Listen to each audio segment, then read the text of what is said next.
Song of the Summer episode. Oh, boy. Song of the Summer. I'm going to make a very simple statement that obscures a very complex debate. Okay. And the simple statement is this. Ella Langley's Choosin' Texas is the Song of the Summer. Yeah. Audie Cornish, discuss. Well, I don't think I want to discuss because I actually did a video on this for CNN where my take was that there is no more Song of the Summer because it's personal. Each one of our algorithms delivers something to us. And I named a list of songs and y'all responded. And it was rough. I named off a couple of songs, like a Bruno Mars song, this song called Boston. Like Ariana Grande. Yeah, Ariana Grande, BTS. I'm like, these are big artists. One of them might have the Song of the Summer. I mean, Drake dropped 3 albums. Yeah. One of them He's had trying to hard. shebang their way.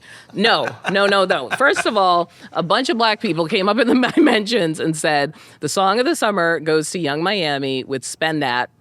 The black Song of the Summer is Spend That, and black people have a Song of the Summer. I've never even Spend heard That. of Young Miami. Then again, I am melanin deficient. So tell me, before we get to Ella Langley, who, again, I definitively say has the Song of the Summer, who is Young Miami? Young Miami is one half of the former group, the City Girls. Okay. And she is from Florida. She's actually one of the biggest podcasters ever. Carisha Please is the show. And so lots of people were like, are you crazy? How do you not know that it's Spend That? Yeah. So I want to play a tiny bit of the song to give you a vibe. Which would not work And then on you'll do Ella Langley. television or on public Maybe radio. maybe not. But the reason why is because I think it does have the ingredients of a summer great. song. Okay. And then you can talk about why you think Langley's, other than the charts, why you think it has Other the than the ingredients. charts. The charts are important. But okay, let's No, go. Yeah, vibes okay, are important okay, too. So this okay. is a From the Block performance that she did, but I'm choosing it for a reason because Okay. it gives summer. JY, turn me up. Okay. I like she's we need one of got- those money things Yes, for this she's show. got like a Christian Dior tank top, Love it. hair to her waist. Is it raining on her? Does it matter? What is this lyric? Well, She's let's shooting not. dollar bills out of a pink gun. Here's what's important. Oh, should we pause for the lyric or should we just gloss over that? Here's what's important. Water, right? First of all, I feel like that gives Yeah. summer song. Literal make it rain They're and at the figurative car make it wash. rain with the dollars. They're dancing. And Yeah. then the other thing, that kind of like coasting vibe. Right. You I can need that. picture That's Will in a Smith car with the top Summertime. down. Yeah. That's Biggie Juicy. Totally. That's all, to me. Quintessential ingredients. Yeah, exactly. And I like a chorus that sounds like a group of people are singing Yes, it. it's like a sing-along chorus. I like sing-along type stuff, even though I might not sing this particular one with my children. The line is blank ass N-words? What is it exactly? The point is, it has all the ingredients that I like in a summer song. So call and response, Mm-hmm. coasting kind of vibes, energy that makes you think of like beach location or water location or it just being hot. Yeah. Even like if you think of Nelly's Hot in Here. So like, take off all your clothes. Yeah, of course. exactly. It's like, it gives It summer. goes exactly to what you're saying, that like you hear the one line and you want to join in with the next Exactly. line. There was a line, okay, I did a slight deep dive into the history of the Song of the Summer, which we'll get to in a couple minutes, but there was one line from a Washington Post article from 1907. Oh, what was it? The Charleston? The songwriter said in 1907, the Song of the Summer would be the song that the drunk is going to sing. And I was like, Correct. Yeah, that checks out. More than a century later. Checks out. The Song of the Summer is the The song that the first drunk draft is of going to sing. history, and in this case, the last. Yeah. All right. So it turns out, however, it is not clear what the Song of the Summer is anymore. That's what I learned. That's what I learned from the One of the comments. producers on this show, Jesse, had the very smart observation. He said Ella Langley won the Electoral College of Song of the Summer, which I think is such a good take because to the extent that there is a shared Song of the Summer, and maybe there isn't one, Ella Langley got it.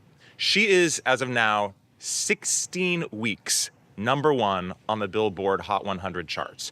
She has broken records that were set by Whitney Houston and Mariah Carey for a solo female artist having the #1 hit for that many weeks. She's a 26-year-old from Alabama.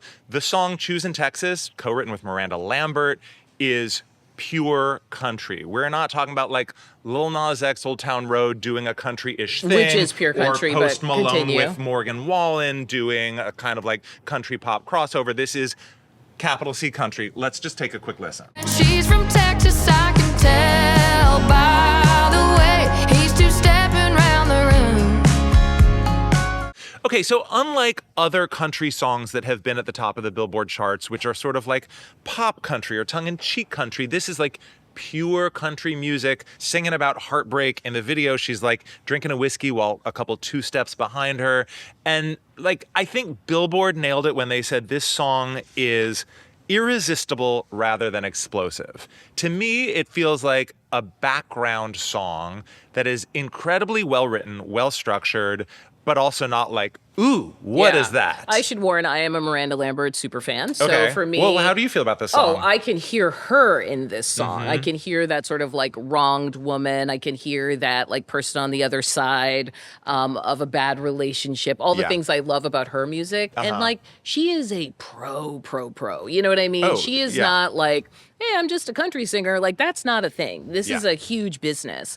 But somehow it doesn't feel like, to me, it doesn't feel as inescapable as a Mariah Carey or a Whitney Houston, who you somehow, I just like have never met anyone who hasn't heard one of their songs. Right. Well, they're used to, I mean, like when Mariah Carey and Whitney Houston were at their peak, we would get into the car, turn on the radio, and hear the same song 10 times And an then you hour, would turn whether it we to liked another it or station not. and you would hear it again. Right, but now I open up my For You, and the algorithm gives me a selection of tunes that may never... There's also, I think, an aesthetic thing where it's still considered acceptable to say I listen to everything but country. So even as country becomes hugely popular and dominant, or remains, it has Yeah. been for a long time, it's considered okay for people to be dismissive of it as a genre. See, I don't agree with that because I think there's lots of people who speak that way about rap, like so much. And even within rap, they don't like the new hip hop. Yeah. And I think that there is some truth to the fact that you can be a huge artist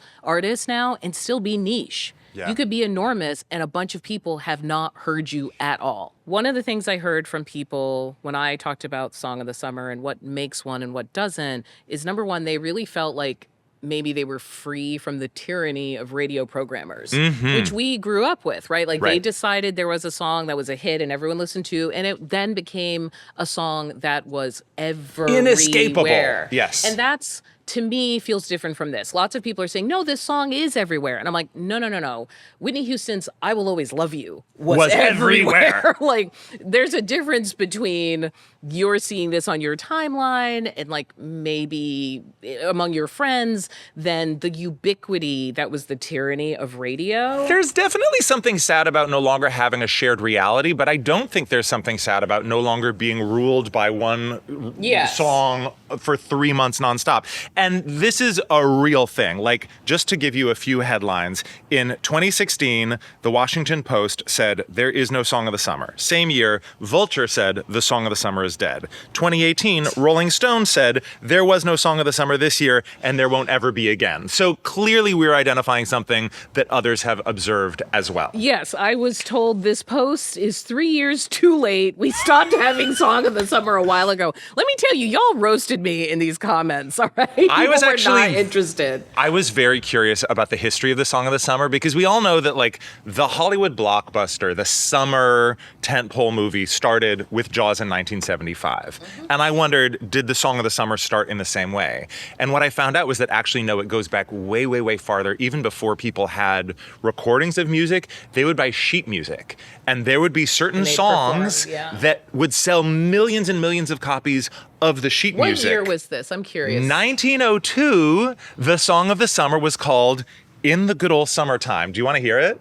What? Do you have it? I mean, yeah. And here's the sheet music. music. And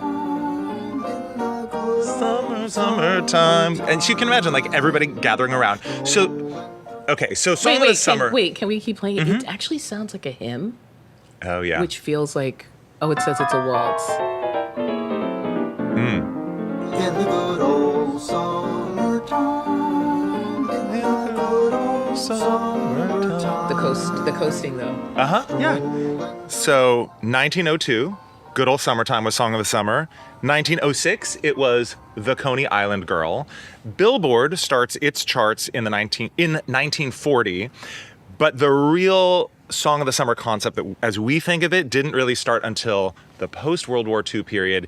In the 1950s and 60s, young people started to have free time and spending money, and so you have like the Beach Boys doing Good Vibrations and California about that post-war Girl. period as the creation of the teenager conceptually, where you don't have these young people who are in a factory and have free time and have the radio and are pre-integration but are hearing artists of color on the radio, and how that really changed things in America. Yeah, but for a long time, the Song of the Summer was that kind of freewheeling, upbeat, danceable, like Love and Spoonful, Summer in the City, or Dancing in the Street. And so one of the things that interests me about Choosing Texas, it's certainly not the first Song of the Summer, if you want to call it that, to do this, but it's a heartbreak song. It's not an upbeat, happy, dancey, party on the beach with your friends song. But can I get to something else? Yeah. I feel like one thing that's interesting about being popular now is if you're suddenly popular, people will be like, are you a psyop? I know. Are you a Nepo baby? Are you this? Are you that? And it is the new slur. Instead of calling someone an industry plant, someone that the studios have propped up to make it seem like there's a groundswell of support, you get called a psyop, which is more nefarious because it's a real term. The military right now, can I just tell you, the military right now has launched a psyop battalion in Africa. What do they do? They disseminate information and try and sway minds through messaging. I read this in military.com this week. So the concept of PSYOP is real. What's interesting is in America, hearing it used as a pop culture reference to say anything that's this popular, this quickly, that I don't know about is suspicious. I get that. And I get that people are saying this can't be Song of the Summer because I've never heard of it. It's never showed up in my timeline. But I also think one of the facts that blew my mind as I was learning about her was that on country music radio, only 10% of the artists are women. And when you look at the country music songs of the summer of the past, they've all been men. And so for somebody like Ella Langley, who is overcoming all of these hurdles to break all of these records, and then to have people come out and be like, she's a psyop. But it's not real. Just her. You could say the same thing about Gracie Abrams. You could say the same thing about Doechii. There are all kinds of artists now that are getting this. Maybe they're mostly women, but it's, to me, it speaks to that suspicion we have. We're both complaining that things can't be popular the same way. Yeah. Everyone is skeptical in a way that they didn't used to be. And then when they are, we're like, I see you. You know what I mean? But can you imagine if people said Whitney Houston was a psyop or Mariah Carey was a psyop? People would be like, fuck you, these are talented women, give them their flowers. I think if we're talking in a vacuum, yes.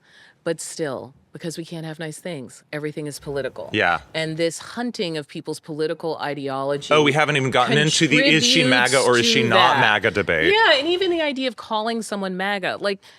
If you were a country star who leaned Republican, that would just make you, I don't know, a country star. Right. That's not unusual. That's not a stretch. And in fact, the artists who are progressive always complain about what it's like for them to be a political minority. Okay. The Chicks, et cetera. Yeah, or Maren Morris, right? But the issue is there is this weird thing happening in fan culture of making people confirm or deny their political beliefs and then deciding, treating them accordingly. I won't say Ella Langley has been because very... people aren't getting canceled, but it's gives the artist a tough time. Right.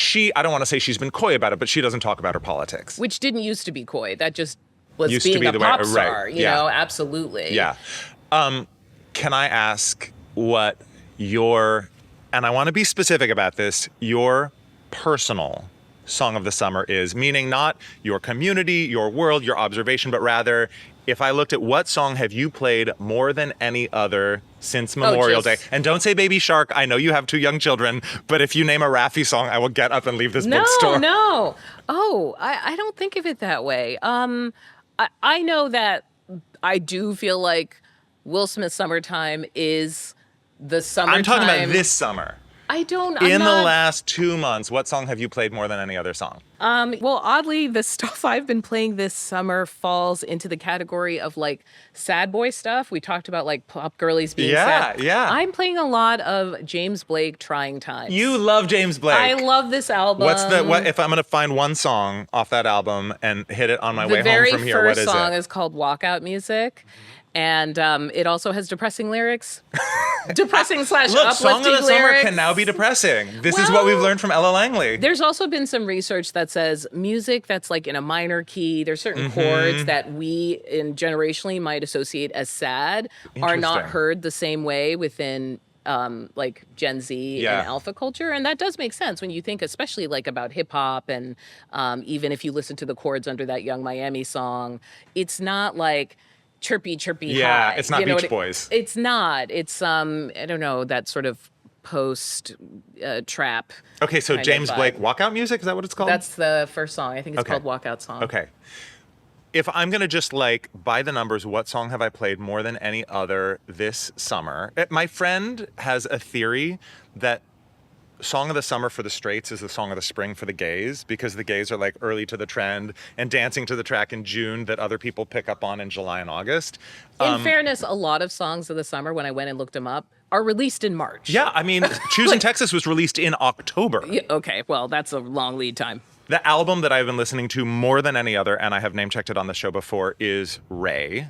I yeah, just think beginning to end, sure. it's an amazing album. And the track, this is actually kind of the exact opposite of yours. The track Joy Yeah. is so electric. The horns, the descending chromatics, the choruses, the clapping. The track Joy has been my song I think of the that's summer. the same reason people like Olivia Dean and have talked about Olivia Dean's music, which has that sort of sunny Corinne Bailey Rae Yes. era vibe, which is another artist. You know, it's funny, Ari, now that I really think about it, I don't have a song of summer from this year because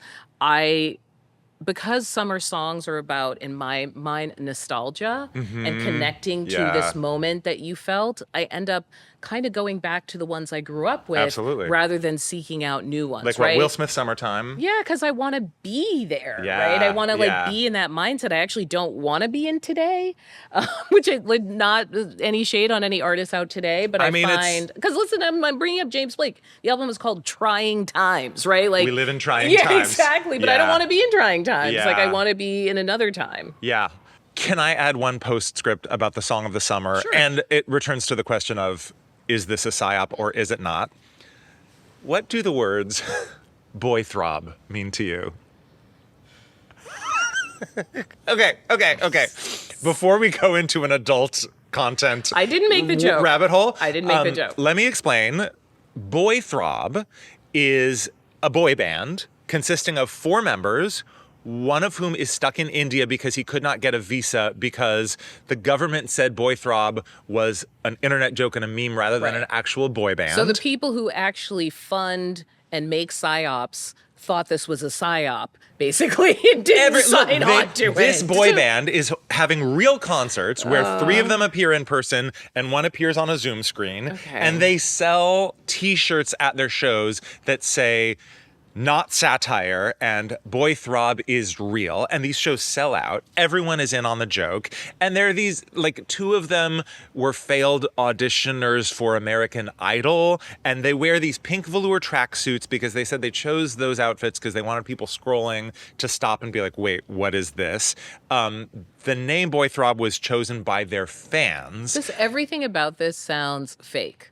That's the point. No. The thing is, in this world where everyone It is just like, it is it real or sounds- am I being duped? Is it This is a meme pop? joke that everyone is in I on. think it's meme pop. So they have been doing these shows to prove that they are a real band. Okay, So that let's hear it. Darshan can get his visa. And they've even collaborated with enough. super legit stars. No, you're like, too into this. They collaborated with New Kids on the Block, making an appearance at their Vegas residency.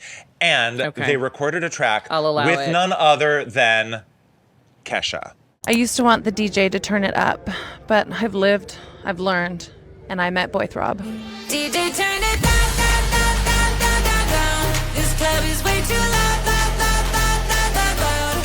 Yes, maybe Boy Throb is some big prank satire joke that everyone is in on, but like ultimately, how different is this from Simon Cowell co-creating One Direction? I would You know, say it's extremely it's different. never been a garage band. No, of course. You could say the same thing about Cat's Eye. A crowdsourced like creation Completely. out of a school. However, I feel like they are objectively bad at all the things they're doing here, including the singing and dancing, whereas all of those factories churned out pretty good things. By I don't know, good, think I mean DJ Turn It Down is kind of a bop. DJ, turn it down, down, down. I mean, so they're definitely playing into this, are they a meme or Yeah. are they legit question? And then there's this conspiracy theory. Okay, do you know who Nathan Fielder is? Of course I know who Nathan Fielder Okay, he has a is. TV show called The Rehearsal. On our parent This company. feels like a Nathan Fielder kind of thing, which folks have keyed into. This is a TikTok where somebody is trying to parse. Boythrob posted a behind the scenes video. He's like where pulling up a this behind the scenes series photo of where videos somebody shows up in the background. is in a Sunglasses mask sun and hat sunglasses and a indoors. hat, and they're like, Nobody oh, else he's is standing wearing kind of in the way that protective Nathan mask. The way you Fielder stand, stands. The shoes, it is giving Nathan Fielder. It is giving Nathan Fielder. Okay, so the whole thrust of this video is this band that we're constantly joking about as maybe being real or not real may in fact be connected to someone whose entire public shtick in their television show is making things that are real or not real. Yeah, but what I love about it is that everybody is in on the joke. People are singing and dancing along to the music, understanding that maybe this is satire, Yeah. maybe this isn't, and ultimately they're having a good time with it. And it feels to me like an earlier era of the internet when Like everyone weird. was able Yeah. to join in on the joke. Like, do you remember the "Are birds real" thing? Birds aren't real thing, where it's like everyone was playing along You're with so this. into this. I am love so this. into like this. you're Wait, but so. Audie, I'm like you're like Ken Barbie right now, telling me There's about a music. twist to this like, story. I am okay. just this week. Okay, so like part of their You're whole thing. going on tour with part of them. their whole thing. No. Part of Okay. their whole thing was like we have to do these shows so Darshan can get his visa. We're collaborating with Throb Mom Kesha to prove that we are a real I don't know band. what any of So these words mean. Go on. Go on. Okay. Yeah. They had a special announcement just this week. Are you ready? Yeah, Are you sure. ready? I don't know if you're ready for this. And I also wanted to tell you guys that I got the Ah, visa. Darshan got the visa. Wow. He's coming to the United States. They're losing their mind. All right. I mean, it's one guy jumping. It's like, go girl, give us nothing. I don't. This is. I love You know what? this so Here's much. what I love this for you.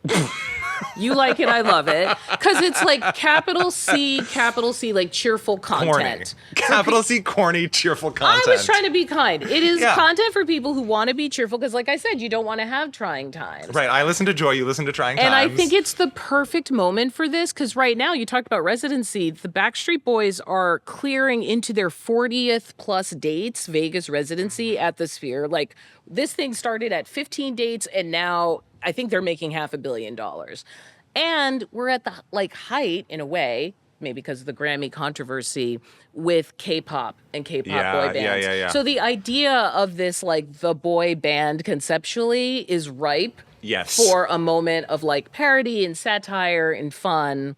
And even it makes fun of internet culture itself. Only Totally. you're in on the joke. In on the So, joke is yeah, the most important I love thing. this for you. My personal mission now, I am all in. Let's do it. I'm in what they call the Throb Mob. And my Remember personal how you mission, felt about yumminess? Yeah. Yeah, that's how I felt when you said Throb Mob is not Throb trying to Mob. be sexy. Confirmed. My personal secret mission It now. is now. What? Internet, take note. Oh boy. I want Boy Throb to do an NPR Tiny Desk concert.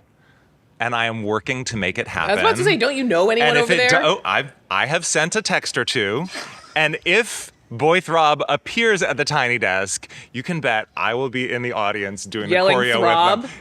Did you just say choreo? Part of their whole thing is the choreo. They're just jumping up and down. They No, in that video they're jumping up and down. Show but they me also, their choreo. Okay, here's their choreo. Oh my god.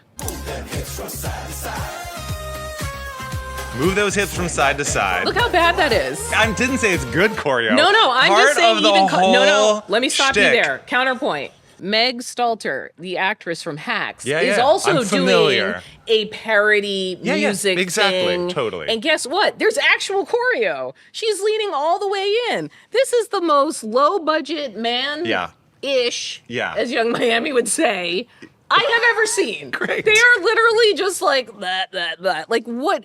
That's men can't even make an effort for parody. Can I tell you, just to the Song of the Summer point, their single Finger has more than 2 million streams on Spotify. How come every single thing related to this group Is gross. makes me like physically?